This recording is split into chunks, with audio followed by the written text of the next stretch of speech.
game devs, I'm never going to find trans women attractive. Stop. I also will never find dudes attractive. There's been a lot of talk about Star Wars Outlaws.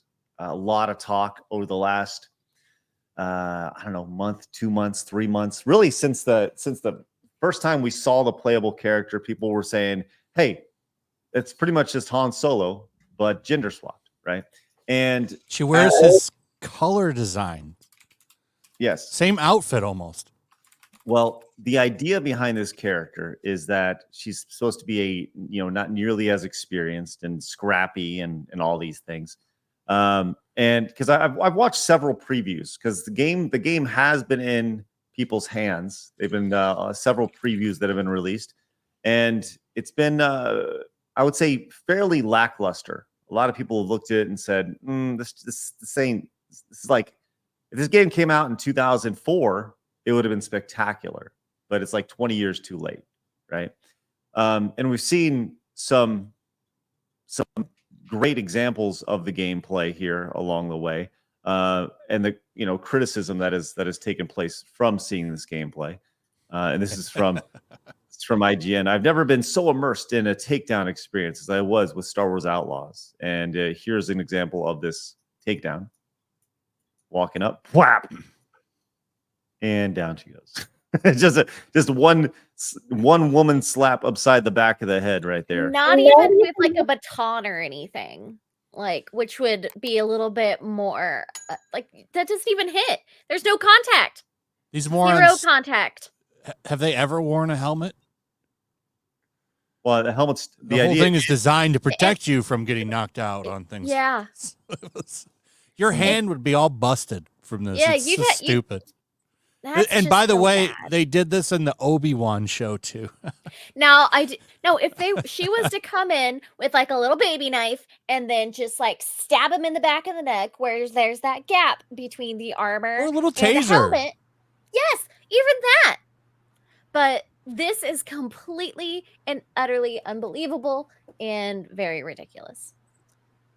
Well, people have been kind of clowning on this. There was a guy who did like a 3-hour stream the other day where he just kind of clowned on different gameplay examples. Now, Labs, you have the Cara Dune clip. I do. So I just want to point out that this is kind of what Disney does. So as soon as you press play, it'll show you where she basically beats up these people.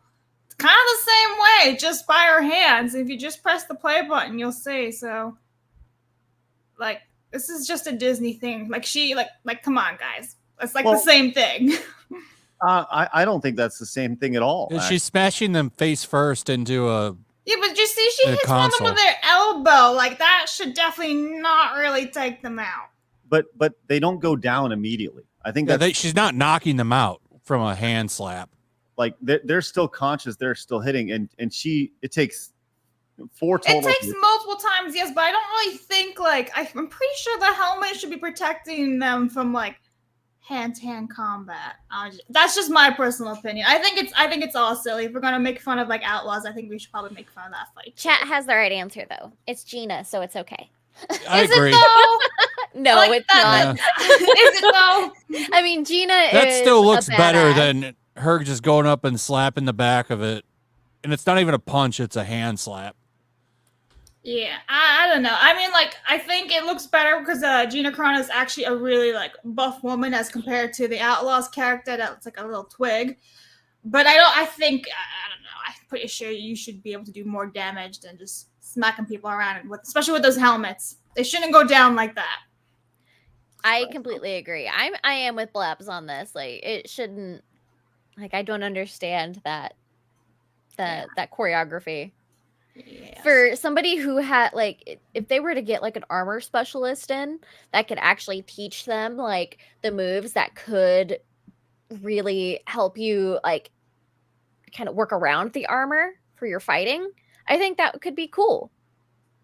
But Disney's not going to do that. Disney doesn't know how to make things cool, which is just sad because you got all these opportunities and they just chuck it away, whatever makes them the most money. Think about what you just said. Disney doesn't know how to make things cool. They don't. They don't. Not anymore. At what point in your life have you ever said, like, had you ever even think you get to that point where you'd say Disney doesn't know how to make make something cool? I mean, they made a lot of Marvel movies that were pretty cool. I mean, you could even consider like Infinity Wars or Endgame pretty cool, but I would say for Star Wars, they haven't really done anything that was like, wow, amazing. Like, granted, I liked season 7 of the Clone Wars. I did.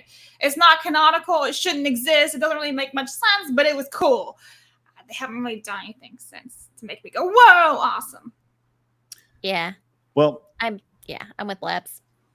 Well, let's go ahead and continue here, as this is interesting, and this goes to, access media, access journalism here. A lot of these people who are posting their clips, posting their previews, they had a very small window of time, about 4 hours to play the game, and then they put together content built around it. And what happens in a situation like this is oftentimes a YouTuber or an outlet will get flown in to a controlled environment, and they are not allowed to capture the footage. It's all captured through the studio or the developer, whoever's running, or the PR agency or whatever, and then they provide them with the content or the 4 hours of footage on a flash drive or something at the end of the event, right? They want to control the environment as much as possible, but they apparently also want to control the message. As once again, let's go over to That Park Place, who is doing a great job covering this stuff. As the German YouTube channel removes their Star Wars Outlaw preview video after admitting a third-party agency had to approve the video before it goes up. Now, this is a YouTube channel called Piet Sumi. I don't really know how to say it, but this is it. It's a group that has 2.5 million subscribers here. And so obviously a very large reach when it comes to this and expanded audience. And they had a post that they put out, and it said in a post to YouTube, this is what it said right here, and it's translated up here. Translated by Deep L, one of the channel's owners, stated, "Hi, Peter here. We're taking the Star Wars video offline, not because we wanted to sweep something under the carpet or anything, but because it should never have been published, and we don't want it on the channel. We'll talk a bit more about this in the next Pitcast episode. Sorry." And then it continued. The post came in the wake of a comment revealing that a third-party agency had to approve the Star Wars Outlaw video preview. I completely understand the arguments that were made here, and that was not correct. I had the opportunity to play the game for 4 hours, and it was edited into over an hour of video. As part of the review process, the entire video was thrown back to us, and an intermediate agency, not Ubisoft, asked for a lot of changes, especially to the wording at the beginning. But since I personally thought the game was really cool, I didn't see a big problem. This was a huge miscalculation. They added, sorry, you don't have to pre-order. Sorry, you don't have to pre-order a game, of course. You can buy whatever you like with your money. I absolutely enjoyed the version I was shown. The process behind it was for the ass, and I'm sorry that we didn't print more against it. But let ourselves be beaten wide open. Sorry for that. So I would love to hear y'all's thoughts on this. The idea that as a YouTuber, as a media outlet or whatever, the idea of it goes back to access media. You can play our game, but we control the message that comes from you playing our game. That is common. That is very common whenever working with a publisher that or an agency. You have to provide your material for approval and then get it back before you post it. If you're not going to give your honest opinion, why give it unless you're selling out? I agree. And that's one reason why if I can't give my honest opinion, then like I'm not gonna review it. No, and you shouldn't. I think in so much, especially on YouTube, it comes down to like authenticity, right? Like so many people are fake on YouTube, and I think this is just an extension of that, where you give it back, and they have to screen it, and it goes back to if it's not you authentically saying how you feel about it, what's the point? Then you're a piece of the propaganda, right? You're a propaganda arm of the PR agency, of the studio at that point. And I think all your credibility, you like literally one instance like that, and your credibility is lost. So, have you ever, Kara? Can you think of any instances that, from the PR perspective, that you've had to take a look at people's preview of games or anything like that? I mean, I don't. Do you have any personal examples of that? No, that's not something we really did at Limited Run whenever I was there. The only real thing I could think of, I mean, they didn't. All they had to do was the only like PR that they ever did was sending a collector's edition or sending like a game or something to an influencer and saying, "Hey, please please post about this," or something. There wasn't ever any like restrictions to what you could say. It was obviously implied that it was hopefully going to be in a positive light. But that's why you reach out beforehand and be like, "Hey, would you be interested in something like this? If you're not, cool, whatever." But that's not something we really did there that I can really think of. So I know that it is a common practice in just about any influencer. Like I know like beauty people have to do it, fashion have to do it. So if they're doing like little ad reads into a video, they have to send it in.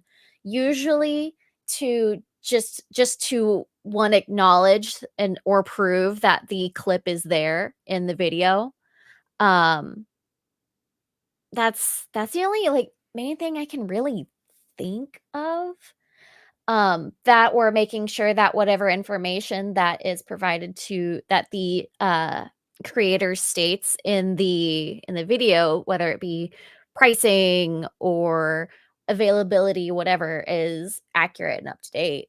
But I don't know. It's not something I've ever really had to deal with myself, so I don't have a whole lot of uh what is the word? Gosh. Well, yeah, a You lot know, of experience. Yeah, right. experience, that's the word, sorry. Yeah, right. This goes back to Total Biscuit, rest in peace. You put this back on X, and this is very, very true, and this is covered in the story itself. Video game developers working with third parties to try to dictate positive sentiment is not unheard of. YouTuber Total Biscuit saw his review of Wild Game Studio copyright struck by the developer after they previously supplied him with reviewed code. However, they did not like his negative review trashing the game. Total Biscuit explained in 2013. Long story short, dev sends codes used to make critique. Dev disliked critique. Dev abuses system to censor critique. Right. That'll And blacklist you from any further things. I do know that happened to a creator that I've heard of. They got blacklisted by Bethesda. very much so. And it goes back to access. Access. You don't get access unless you talk nice about us, right?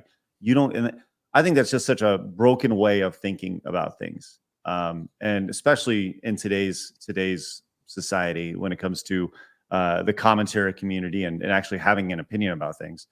But speaking having opinions on things, the creative director of Star Wars Outlaws has, as we move to our main story of the day, has no intention of listening to any of the critiques about Star Wars Outlaws, specifically when it comes to the look of the character. The creative director, Julian Garrity, rejects criticism of Kay Voss's look. Makes no sense to me, and it's not worth engaging in. Right now, this is there's been a lot of talk about the look of this character, especially when compared to the actual look of the model herself, right? A beautiful woman that looks like she's been downgraded in the actual game. She has been. It's not even like her lips, her nose. It's nothing. Cheeks of her. were changed. Yeah. Very Eyebrows much so. were changed. Well, we watched a video of her on she got a manly chin. Show, and she doesn't even. It's so weird how they hired this chick and then they don't even use her like at all. Yeah, what's the point? Right. Well, as pointed out here, the mod community is going to go in and see if they'll fix her up to actually look like. Man, that is ugly. And the thing is, if you look at the design, it's not even focused or like finished. It's blurry. In every single shot I've seen of the character, her face is always like a blur, like a filter or something. Listen, on it. game like devs. some Instagram model. Game devs, I'm never going to find trans women attractive. Stop. I also will never find dudes attractive, unless they're Jake Gyllenhaal. Yeah, I was gonna say, rewind. Unless it's Jake Gyllenhaal, let's be real. But the Garrity was talking to the Washington Post and was talking about the criticisms of Kay, the lead character, and said this: Kay is meant to be approachable, a petty thief who ends up barreling through this story, making bad decisions and centered with a lot of humor, humility, and toughness. That's what's important to me. She's beautiful, and she's beautiful. Come on, hey. She's beautiful, man. So the original like the original actress isn't approachable? Well, that's the question here is, are they saying that she's too hot, right? Is she too attractive on the left? Do you feel, and question for Kara and Blabs, as you see someone like this on the left, obviously a beautiful woman, right? Great smile. Are you intimidated? Would you want to play as her or not? Like, does that intimidate you? Does it make her not approachable? Because I can tell you right now, as a dude, I very much want to approach that from a video game perspective. Craig's like, I can get video behind game that. perspective, yeah. Yeah, no, I don't find it intimidating whatsoever. And usually, most girls always pick the hot chicks to play. Every single time. It's like, Well, we it's not want for to girls. play as the pretty girls. They're doing this for a very small segment of the population that's mad that women look better than them. Kara? You're Oh, muted. you muted, Kara. Dang it. I'm with both of them on this. It's yeah, it's I miss being able to play as hot women and it not be somebody that I have to create myself and a character creator. I want just a good like base model character. I'll be like, oh, I don't need to tweak anything. I'll just go play as this person. Mhm. Like, and especially for story mode, whenever you're having to play as a character for 20 hours or so, Mhm. you want it to be something or somebody that's going to be at least visually appealing. So, Well, so this guy continued with his, or this person, I don't know, Garrity. Garrity continued saying he added. Oh, by the way, sorry, I didn't mean to assume his gender. It says it makes no sense to me, and this is where the gaslighting and the talking about engaging with people who are critical. Total gaslighting here. It makes no sense to me, and it's not worth engaging with. If you engage with bad faith people, there's no nuance and no possibility of real dialogue. So all we can do is make the best game possible, right? You see this bad faith people, right? People would consider this show bad faith people, like us bad faith people. Are you kidding me? All I want to do is have a conversation about this. I would love to talk with this developer. He should look in the mirror because it's pretty bad faith that you're controlling people's opinions of the game, especially the ones that you fly out to preview your game and now you're censoring their opinions. I think that's pretty fucking bad faith. Pal, let them know, Flash. Mm. But the idea that, they use these words, right? You see these words that have been tossed around over the last, 5, 6, 7, 8 years. All the istophobe, whatever. Now, bad faith people. It's like, and they go, and then they gaslight you and say there's no possibility of real dialogue. No, it's because you don't want to have real dialogue. You don't want to hear criticism, which is why you shroud it with this idea of, oh, you're just in bad faith. No. We want to have that conversation. You just don't want to hear the criticism. That's the issue. I think that's the biggest thing along the way. It continues. Garrity previously described Vess as a, quote, much more modern protagonist. I think she's a much more modern protagonist than we usually see in Oh, games. she's modern, all right. Right. She's somebody who is very much a street thief who gets thrown into things that are beyond her control, and that she kind of has to think her way out of.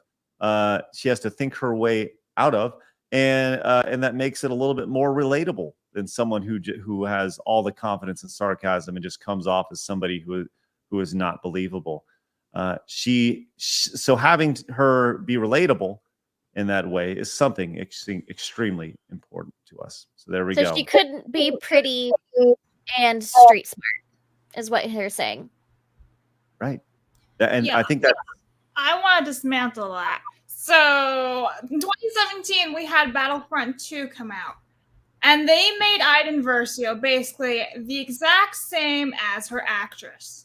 She's a good-looking woman. No one had a problem with Iden's looks or anything. They had a problem with the story because she flip-flopped after like 2 chapters, and everyone's like, you marketed this as an Imperial campaign. And it wasn't that.